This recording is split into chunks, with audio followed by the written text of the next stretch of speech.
MGR TV நேயர்களுக்கு அன்படக்கம். நம்மோடு காங்கிரஸ் கட்சியிலிருந்து திரு ராவுத்தர் இப்ராஹிம் இணைந்திருக்கிறார். வாருங்கள் அவரோட பேசலாம். சார் வணக்கம். வணக்கம் மார்ஷல். உதயநிதி ஸ்டாலின் அவர்கள் சிறப்பா செயல்பட்டு இருக்கிறதா நிறைய பத்திரிகைகள்லாம், அதாவது யூடியூப் மீடியா எல்லாம் போட்டுட்டு இருக்கு. இந்த மழை பெஞ்சது இல்லைங்களா, தண்ணி வடிஞ்சதுக்கு மெயின் காரணமே உதயநிதி ஸ்டாலின் தானே. உதயநிதி ஸ்டாலின் போன பிறகுதான் எல்லா வேலையும் சூப்பரா நடந்தான். எப்படி பாக்குறீங்க?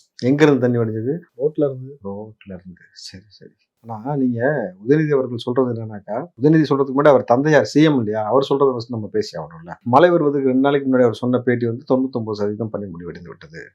ஸோ நீங்க பாத்தீங்கன்னாக்கா எந்த பிரச்சனையும் இல்லைனா, மழை வந்தோடனே மாட்டிக்காச்சு, பல்லு இழிச்சிட்டு காட்டி கொடுத்துச்சா, உடனே டக்குன்னு இன்னும் 33% பாக்கி இருக்கு அப்படின்ட்டாரு. ஒவ்வொரு முறையும் இவர்கள் ஆடக்கூடிய கபட நாடகம் எப்படி இருக்குனாக்கா, இதே தான் போன வாட்டியும் சொன்னாங்க. 98 99 சொன்னதை நம்பிதான் மக்கள் ஊருக்குள்ள உட்காந்து 4 மாவட்டம் முங்குனது.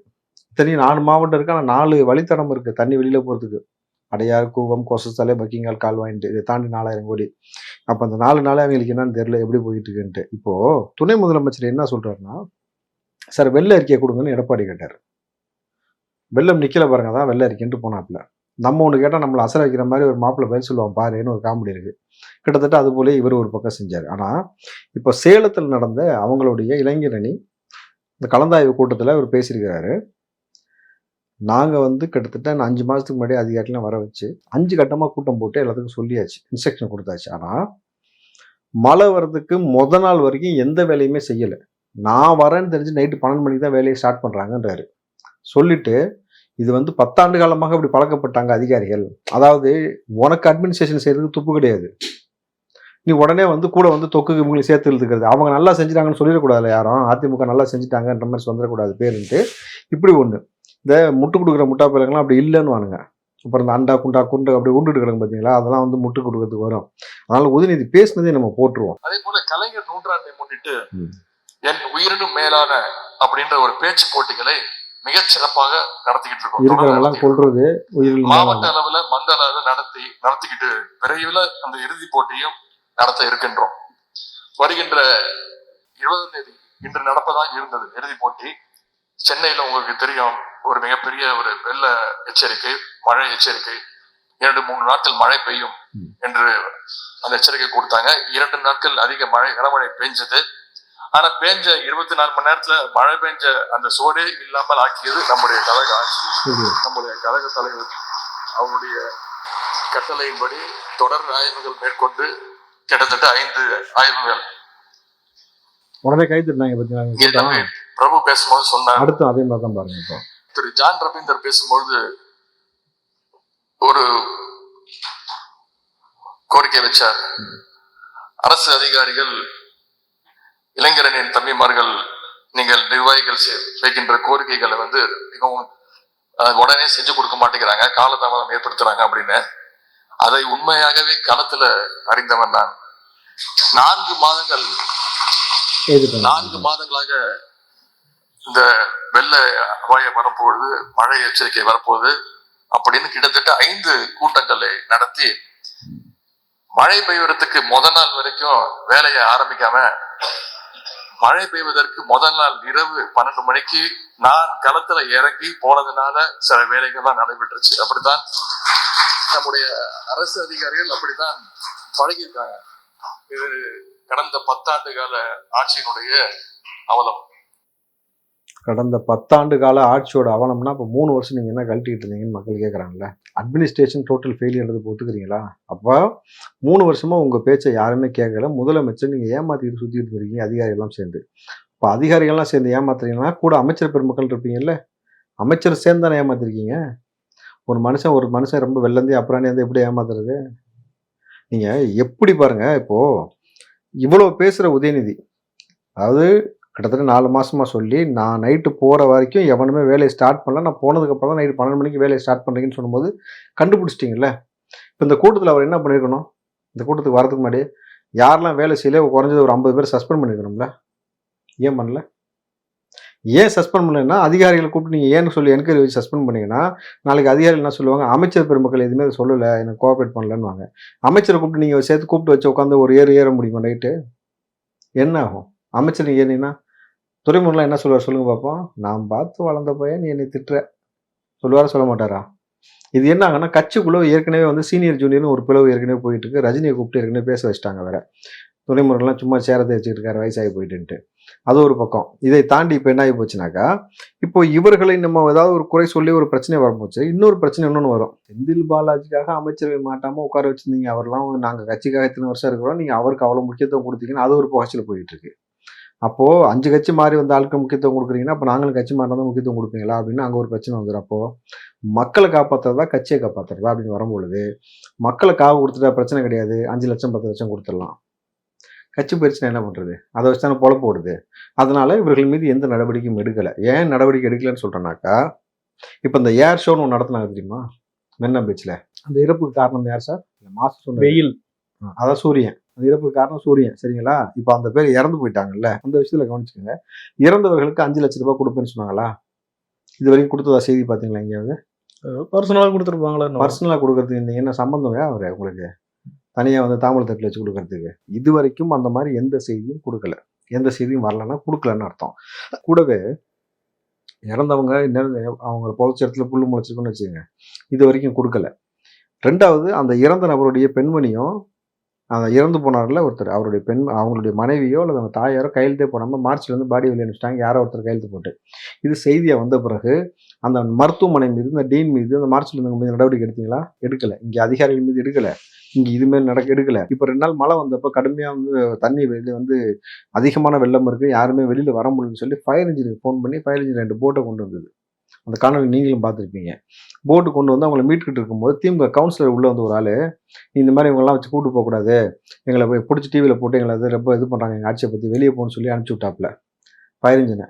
அரசு அதிகாரி அவங்க வந்து ஃபயர் இன்ஜின் கரெக்டுங்களா? அரசு அதிகாரிகளை, அரசு ஊழியர்களை, பொதுமக்களை காப்பாற்றக்கூடிய வேலையை செஞ்ச நபரை ஒருத்தன் தனி மனுஷன் தடுத்துருக்கான். அவன் மீது இது வரைக்கும் ஏன் சட்டப்படி நடவடிக்கை எடுக்கலை? குறைஞ்சபட்சம் கட்சி விட்டு அவனை ஏன் சஸ்பெண்ட் பண்ணல? அப்போ உன் கட்சிக்காரன் என்ன செஞ்சாலும் சரி, மக்கள் எப்படி நாசமாக போனாலும் சரி, நடவடிக்கை எடுக்க மாட்டீங்க, எந்த கேள்வியும் கேட்க மாட்டீங்க, உட்காந்துப்பீங்க. செத்து போனால் 5 லட்சம் 10 லட்சம் அனௌன்ஸ் பண்ணுவீங்க, அதையும் உரிய நேரத்தில் கொடுக்கறது கிடையாது. தவிக்கும் போது அங்கே தண்ணி தேவை, செத்ததுக்கப்புறம் பால் கொடுக்குறது என்ன பழக்கம்? அப்போ உங்களை நம்பி வரக்கூடிய எந்த மனிதர்களையும் காப்பாற்றுவதற்கு உங்களுக்கு துப்பு கிடையாது. Total administration fail. இவர் பதிவு பண்ணது படி பார்த்தீங்கன்னாக்கா, நான் போகிற வரைக்கும் நைட்டு எந்த வேலையும் யாருமே செய்யலைனாக்கா, அப்போ உங்கள் அப்பா சொல்கிறாரு எந்த கொம்பனும் குறை சொல்ல முடியாது ஆட்சின்னு. உங்கள் ஆட்சினா லட்சணம்ன்றது புள்ளையே சொல்லிட்டாரு. இப்போ ஸ்டாலின் பதில் சொல்லுங்கள். அவர் தான் அதுக்கு பதில் சொல்லணும். அப்போ எவ்வளோ மோசமான ஒரு ஆட்சி முறையை வச்சுக்கிட்டு எந்த கவலையுமே இவர்களுக்கு கிடையாது. ஆனால் இப்போ இவ்வளோ பரபரப்பாக போயிட்டு இருக்க சூழலில் இப்போ தீபாவளிக்கு வழக்கம் போல டார்கெட் ஃபிக்ஸிங் 10,000 கோடிக்கு விற்கணும். யாராவது நல்லா யோசிப்பாங்களேன். எதுக்கு வந்து மது வந்து விற்பனை வந்து இன்னும் அதிகமாகலை, ஏன் கம்மியாகுது, அடுத்த வருஷம் இதை விட அதிகமாகணும்னு ஒரு டார்கெட் ஃபிக்ஸ் பண்ணி பேசக்கூடிய அரசாங்கத்தை கேள்விப்பட்டிருக்கீங்க? இந்த அவலம், இந்த கேவலம் நம்ம ஊரில் தான் நடக்குது. ஆனால் இன்னொரு பக்கம் என்ன பண்ணுவாங்க? ஹெல்மெட் போட்டு புருஷன் முன்னாடி போகிறாங்க குழந்தையோட. அதிகமான முடி இருக்குது, இல்லை ரொம்ப வேர்க்குது, இல்லை 2 ஹெல்மெட் போட புள்ள இடையில நசுங்குறான், சின்ன பையனை வச்சிருக்கிறாங்கன்ட்டு ஹெல்மெட் கழட்டி லேடிஸ் பண்ணாக்கா வளைச்சு பிடிக்க வேண்டியது. வளைச்சு பிடிக்கிறது, இன்னும் சொல்ல போனால் ஒளிஞ்சிருந்தெல்லாம் பிடிக்கிறதெல்லாம் நடந்துகிட்டு இருக்கு நிறைய இடத்துல. ஏன்ப்பா அப்படி பண்ணுறீங்கன்னு அவங்கள்ட்ட கேட்கும்போது டார்கெட் ஃபிக்ஸ் பண்ணியிருக்காங்களாம். இவ்வளோ ஃபைன் இவ்வளோ வசூல் பண்ணி கொடுக்கணும்ட்டு. அப்போது அந்த குழந்தை கேட்குது, வீட்டுக்கு பக்கத்துலேயே கடைக்கு போகிறாங்க, நீங்கள் அதுக்குள்ளேயும் சந்தையில் நின்று போலீஸ் பிடிச்சிடுறீங்க. பெத்த புள்ள கேட்குறத வாங்கி கொடுக்க முன்னாடி பிள்ளைக்கு ஒரு நாள் வலி, தகப்பனுக்கு வாழ்நாள் வலி இல்லையா அது? இப்போது நீங்கள் என்ன சொல்கிறீங்கன்னா, இது வந்து சட்டம், மக்கள் உயிரை காப்பாற்ற வேண்டியது எங்கள் கடமை, அதுக்காக தான் செய்கிறேன். மக்களே சொல்கிறான், என் உயிர் நான் பார்த்துக்கிறேன், போட உங்களுக்கு தேவையில்லாத பஞ்சாயத்துன்னு சொன்னால் நீங்கள் ஒத்துக்கிறீங்களா? முடியாது, இதுதான் சட்டம்ன்றீங்களா? அப்போது அவன் உயிர் மீது உங்களுக்கு அக்கறை இருக்குன்னும் பொழுது தீபாவளி அன்னைக்கு கோடியாக குடிக்கிறான் இல்லை, 10,000 கோடிக்குன்ட்டு. அப்போ அவன் மீது உங்களுக்கு அக்கறை இல்லையா? குடிச்சிட்டா வண்டி விட்டு போய் சாக மாட்டானா? ஆக்சிடென்ட் நடக்காதா? இளம் விதவிகள் அதிகமாக உருவ மாட்டாங்களா? கனிமொழி சொன்ன மாதிரி. இப்போ நீங்கள் என்ன பண்ணிருக்கணும், என்ன பண்ணணும்?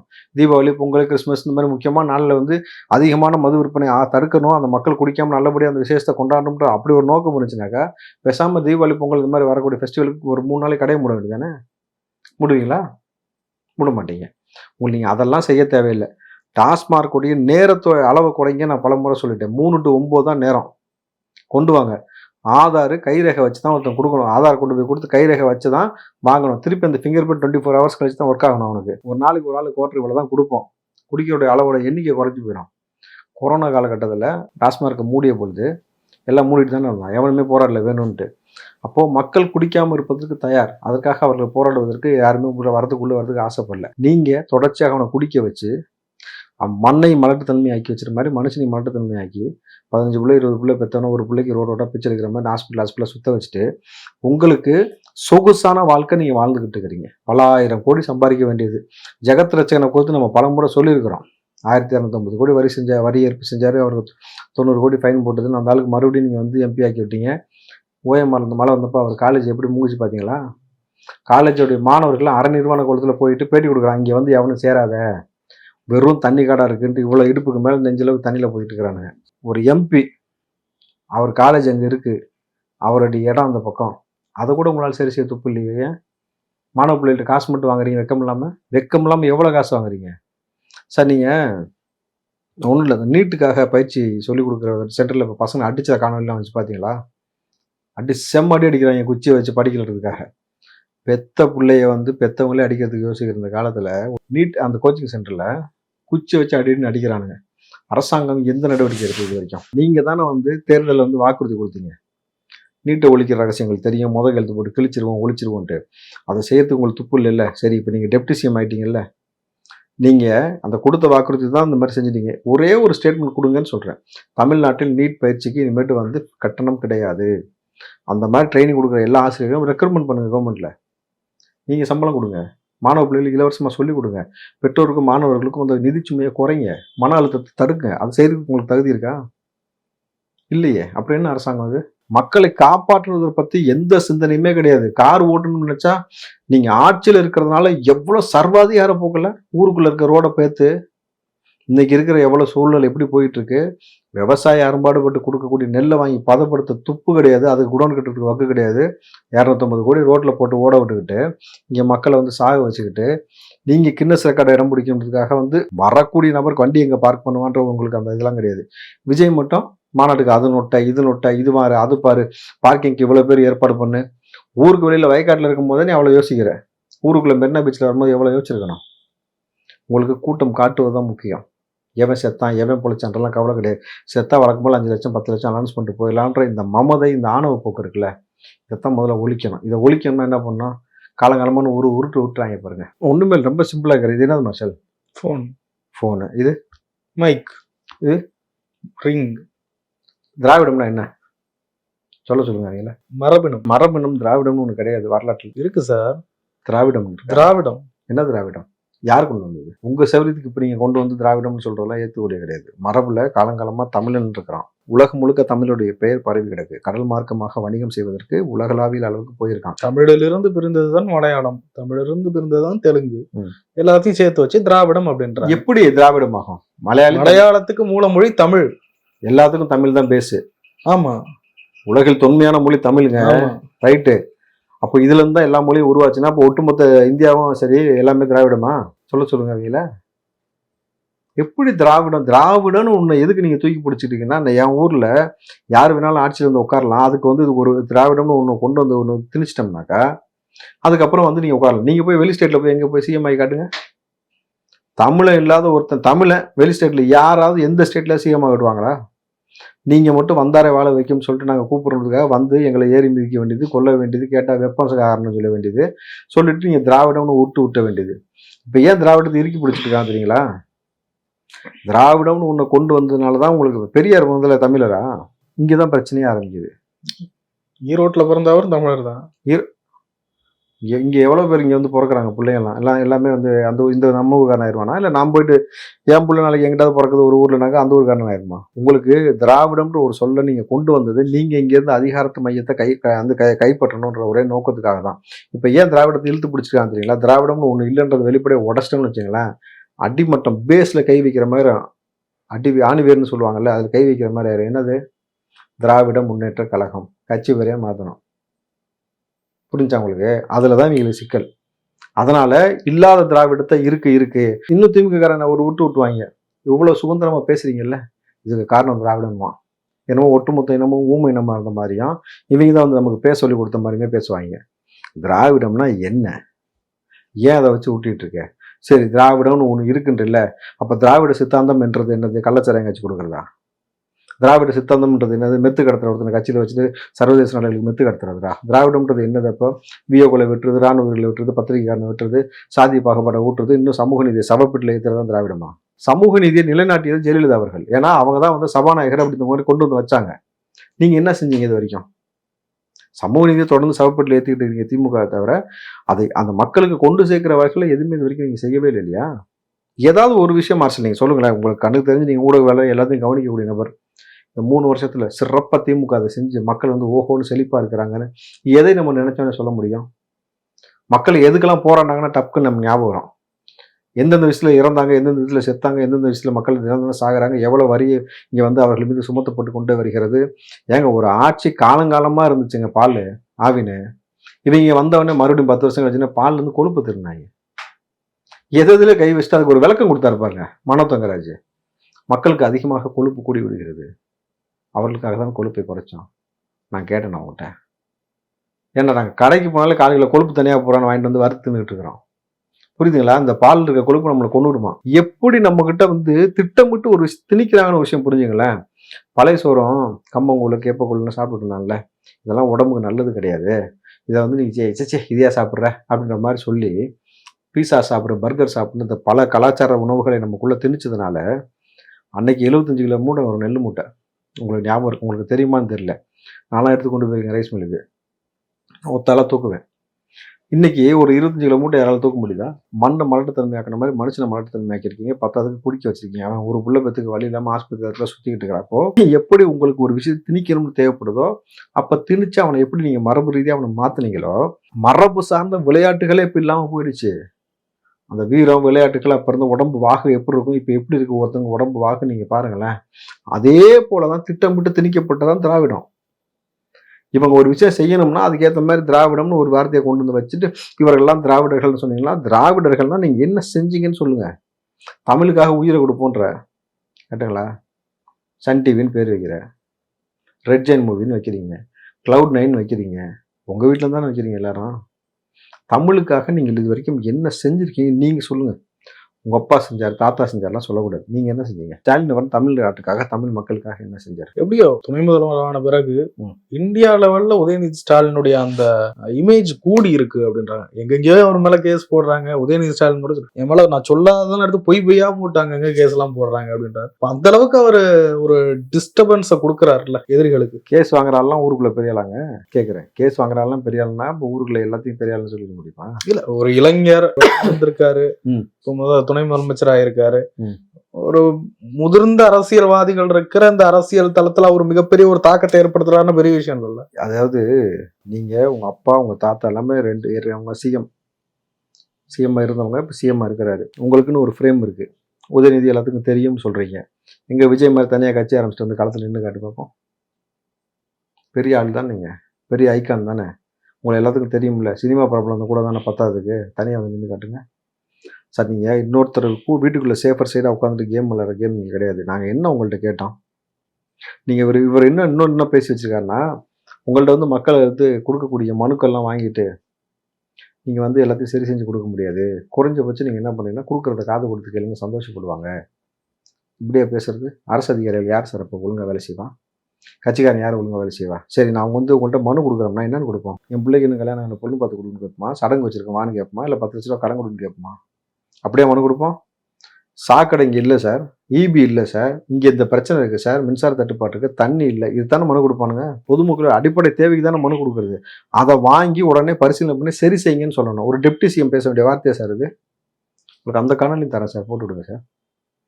அப்போது ஒட்டுமொத்தமாக உங்களுக்கு எந்த ஒரு அக்கறையுமே இல்லாமல் எப்படி நீங்கள் வந்து அடுத்து வந்து சிஎம் கேண்டிடேட்டு, நீங்கள் டெப்டி சிஎம் சொல்லிட்டு நீங்கள் திராவிட மாடல்னு சொல்லிட்டு நாங்கள் இதில் 10க்கு உதயநிதி பேசுகிறாரு. 2024 ட்ரெய்லராம், 26 தான் மெயின் பிக்சராம், அதான் ஃபைனலாம்.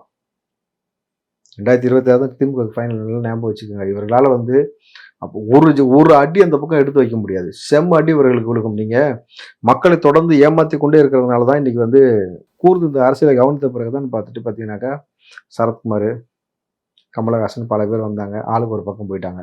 ஒரு ஆள் பிஜேபி பக்கம், ஒரு ஆள் திமுக பக்கம். நாங்கள் எல்லாம் எதிர்த்து போராடுவோம்னு சொல்கிற யாரும் எதிர்க்க முடியல. அண்ணன் திருமாவளவன்லாம் உச்சகட்டம், அடக்கமறு, அத்துமீறு, திமிரு ஏறு, திருப்பி அடின்னு சொல்கிறதெல்லாம் உங்களுக்குள்ளேயே பேசிப்பீங்களான்னு கேட்குறேன்.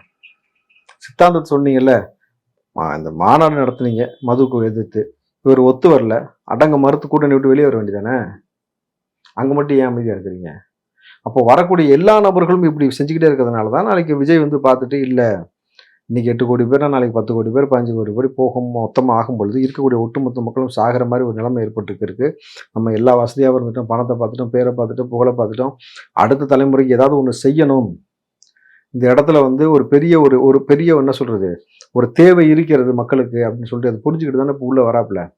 நீங்கள் விஜய் ஒரு ஆளே இல்லைன்னு சொல்றீங்க, விஜய் பற்றி எங்களுக்கு ஒன்றும் கவலை இல்லைன்றீங்க. அப்புறம் ஏன் திமுக அமைச்சர் பெருமக்கள் தொடர்ந்து விஜயை பற்றி அறிக்கை கொடுக்குறீங்க? அப்போ ஒட்டுமொத்த ஊடகத்தையும் உங்கள் கண்ட்ரோல் வச்சுக்கிட்டு முதலமைச்சர் சொன்ன வார்த்தையை எல்லா செய்தி சேனல்லையும் போட்டீங்க, 100% வாக்குறுதி நிறைவேற்றி விட்டேன்னு. யாருமே முதல்வர் பொய் சொன்னார்னு போடவே இல்லையே. ஆனால் இவ்வளோ செய்ய முடிஞ்ச உங்களால் விஜய் மாநாடு நடக்க போகுதுன்னு இன்னும் மாநாடே நடக்கலை. இப்போ 27 தான் மாநாடு. அதுக்குள்ளேயும் விஜய் விஜய் விஜய்னு எல்லா நியூஸையும் போடுறான். மெயின் ஸ்ட்ரீம் மீடியாவில் எல்லாரும் கவர் பண்ணி போட்டுக்கிட்டு இருக்கான். நீங்கள் அதையும் உங்களால் தடுக்க முடிஞ்சா? முடியல. அதை மடைமாற்றுவதற்கு ஒரு வேலை செய்கிறாங்க. இப்போ 27 இந்த பேச்சு போட்டி ஒன்று வைக்கிறாங்க திமுக சார்பில் கலைஞருக்காக. அதோடைய ஃபைனலாம் வச்சு அன்னைக்கு வந்து ஸ்டாலின் முதல்வரை வச்சு பரிசு கொடுக்குறாங்க. ஸோ வந்து எவ்வளோ பிரம்மாண்டமாக செய்கிறாங்க எழுதி வச்சுக்க.